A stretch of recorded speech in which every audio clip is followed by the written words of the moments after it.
प्रतिबिंब होता है क्या है, वास्तविक प्रतिबिंब होता है क्या, उसके बारे में समझ लेते हैं पहले। किसी बिंदु स्रोत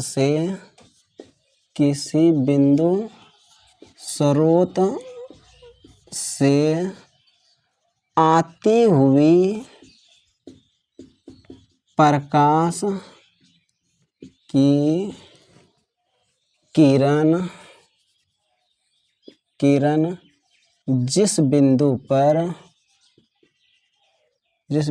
पर मिलती हैं उसे उस बिंदु स्रोत को वास्तविक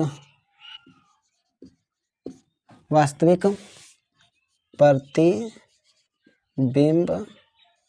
कहते हैं। दोस्तों, मैंने आप लोगों से कहा था कि एक आपके नोटबुक रखिए और उस पर क्या कीजिए, आप उस पर लिखते जाइए, जिससे कि आपको आसानी से होंगे। तो ये वास्तविक प्रतिबिंब हो गया। इसके बाद क्या होता है, आभासी प्रतिबिंब। आभासी प्रतिबिंब क्या है, जस्ट इसी का थोड़ा सा इसी तरह परिभाषा है, लेकिन थोड़ा सा क्या है, अलग है। तो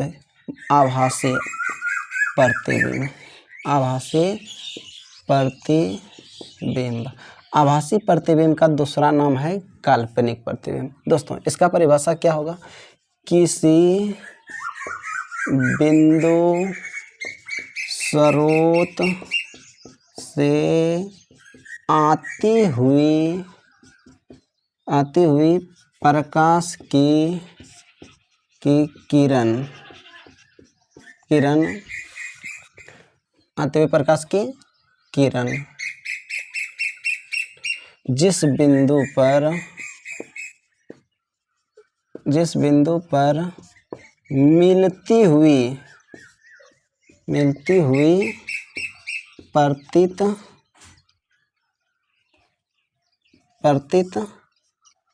होती हैं उसे उस बिंदु स्रोत का आभासी प्रतिबिंब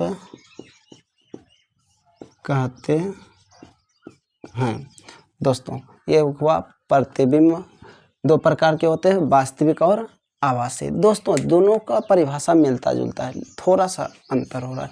वास्तविक प्रतिबिंब में वास्तविक रूप से मिलता है और आभासी प्रतिबिंब में मिलती हुई प्रतीत होता है, वो वास्तविक रूप से नहीं मिलता है। दोस्तों, आगे है, देखिए क्या है, अब आता है समतल दर्पण। दोस्तों, ये जो है ना बहुत ही इम्पोर्टेंट है, आप इस पे ध्यान से देखिएगा। कहता है कि समतल दर्पण द्वारा बने प्रतिबिंब की विशेषताओं। देखिए, इसको जो है ना आप ध्यान से देखिएगा, क्योंकि इससे सब्जेक्टिव में भी पूछा जाता है और ऑब्जेक्टिव में भी पूछा जाता है। दोस्तों, कह रहा है कि समतल दर्पण द्वारा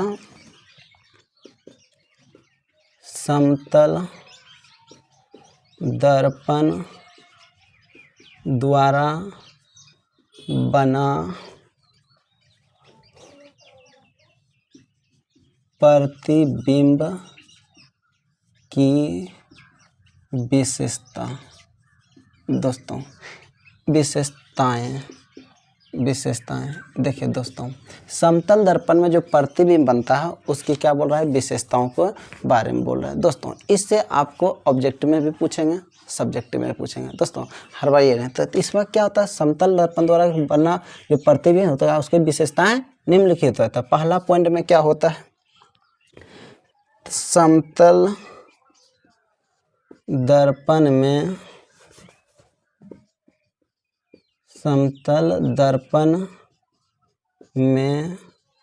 बना प्रतिबिंब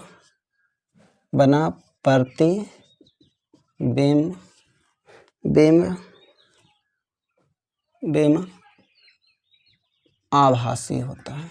दोस्तों, ये बहुत इम्पोर्टेंट है। समतल दर्पण में बना प्रतिबिंब क्या होता है, आभासी होता है। दूसरा पॉइंट में क्या होता है, तो समतल दर्पण में वस्तु की दूरी दूरी और प्रतिबिंब की दूरी हमेशा बराबर होती है।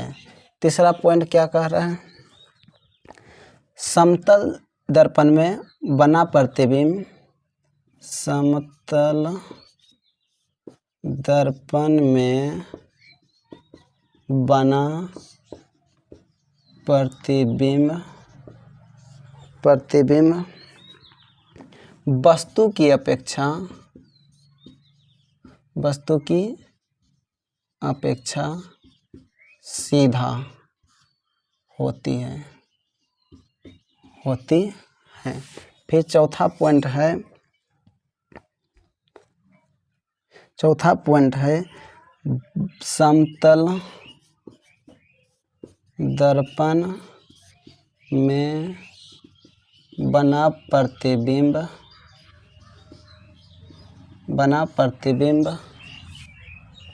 वस्तु के आकार की बराबर होती है। पांचवा पॉइंट है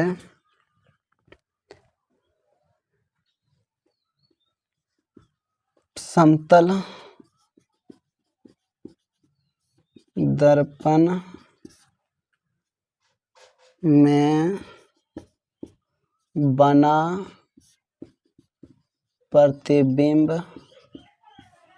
पारस्विक रूप से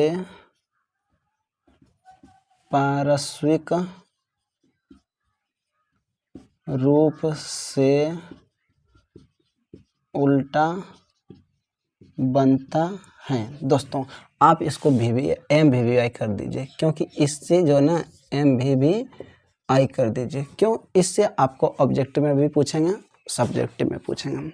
दोस्तों आपसे पूछ देगा किस दर्पण में किसी वस्तु का प्रतिबिंब हमेशा वस्तु के आकार के बराबर बनती है। हमेशा बोल रहे हैं, मतलब वस्तु आप कहीं भी रखिए तो जितना बड़ा प्रतिबिंब होगा उतना बड़ा ही वस्तु रहेगा, जितना बड़ा वस्तु रहेगा उतना बड़ा ही प्रतिबिंब बनेगा। दोस्तों ये समतल दर्पण की विशेषता है। दोस्तों आप इसको अच्छी तरह नोटबुक में लिख लीजिए, जिससे कि आपका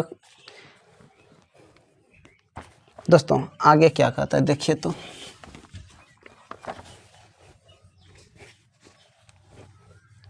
अब आता है गोलीय दर्पण। दोस्तों गोलीय दर्पण बहुत ही इम्पोर्टेंट है। गोलीय दर्पण होता है क्या, उसके बारे में समझिए। गोलीय दर्पण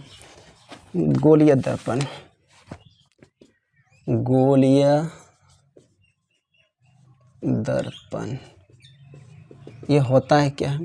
गोलीय दर्पण क्या होता है उसके बारे में समझिए। इसका परिभाषा होगा, गोलीय दर्पण उस दर्पण को कहते हैं जिसका परावर्तक सतह किसी खोखले गोले का अंश या भाग बोल सकते हैं, अंश नहीं बोल सकते हैं, हिस्सा बोल सकते हैं, भाग बोलते हैं। गोले का अंश होता है, उसे गोलीय दर्पण कहते हैं। दोस्तों तो गोलीय दर्पण किसे कहते हैं? गोलीय दर्पण उस दर्पण को कहते हैं जिसका परावर्तक सतह किसी खोखले गोले का अंश होता है, उसे गोलीय दर्पण कहते हैं। तो दोस्तों गोलीय दर्पण दो प्रकार के होते हैं। अगर आपसे पूछ दे कि गोलीय दर्पण कितने प्रकार के होते हैं, तो गोलीय दर्पण दो प्रकार के होते हैं। दो प्रकार के होते हैं। तो पहला क्या? अवतल दर्पण। दूसरा क्या होता है? उत्तल दर्पण। दोस्तों हम क्या बोल रहे हैं, गोलीय दर्पण उस दर्पण को कहते हैं जिसका परावर्तक सतह किसी खोखले गोले का अंश होता है। मान के चलता है ये क्या है, गोलाकार दर्पण है। तो इसमें दो प्रकार के, एक धसाहार होता है, एक उभरा रहता है। दोस्तों इसको आप काट दीजिए आधा आधी, देखिए ये 2 भागों में बट जाएगा। कितने भागों में बट गया, एक ये हुआ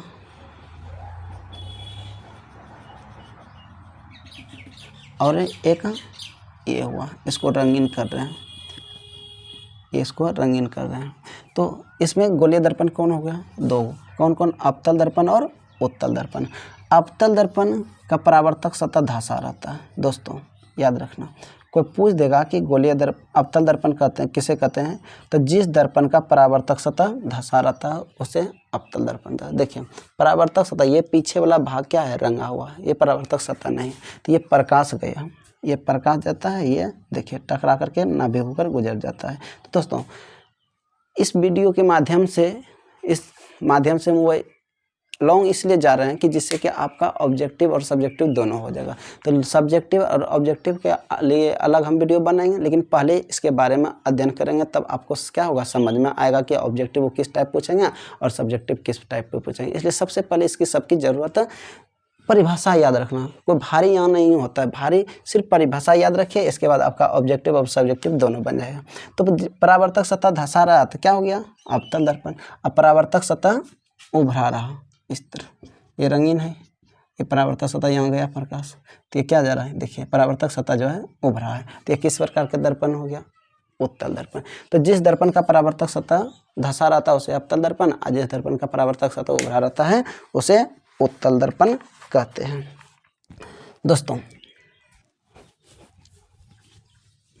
अब आगे देखिए क्या कहते हैं,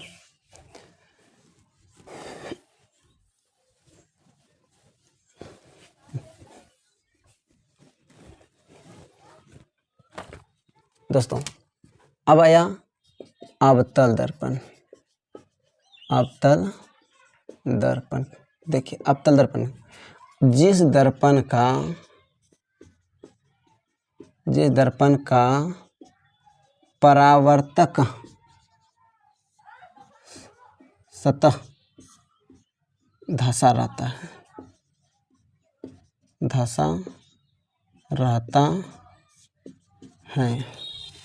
उसे अवतल दर्पण कहते हैं। देखिए